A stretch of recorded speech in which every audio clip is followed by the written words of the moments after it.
প্রতিবাদে রাস্তায় কংগ্রেস সেবাদল। আপনারা জানেন যে মার্কিন গোয়েন্দা সংস্থা এফবিআই প্রকাশিত এপস্টাইনের জবানবন্দিতে বেরিয়েছে যে নরেন্দ্র মোদী এবং তার সরকারের মন্ত্রীরা ব্যক্তিগতভাবে এপস্টাইনের সাহায্য নিয়েছিলেন ভারতের পররাষ্ট্রনীতি বিসর্জনের বিনিময়।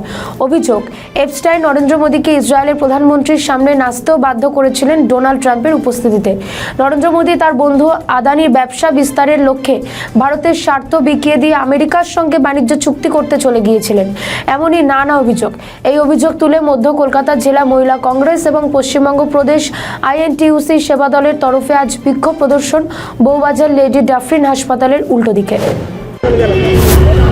যেভাবে নারী নির্যাতন বাড়ছে, ভাজপা সরকার ক্রমশ বলে যাচ্ছে বেঙ্গলের ওপরে, বেঙ্গলে নাকি নারী নির্যাতনের হার সবচেয়ে বেশি। কি বলবেন?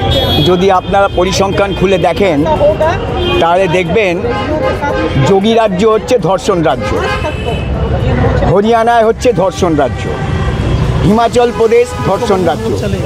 সবথেকে দুঃখের ব্যাপার হচ্ছে বাংলার দিকে আঙুল দেখাচ্ছে। বাংলা তো হচ্ছে, অবশ্যই হচ্ছে, কিন্তু বাংলার থেকে বেশি যেটা ক্ষতিকর হচ্ছে সেটা সর্বভারতের সব জায়গায় হচ্ছে। তার কিন্তু কেউ লক্ষ্য করছে না। খালি বাংলায় ভোট আছে বলে বাংলার দিকে তাকিয়ে থাকলে হবে না, বাস্তব কথাগুলো তুলে ধরতেই হবে।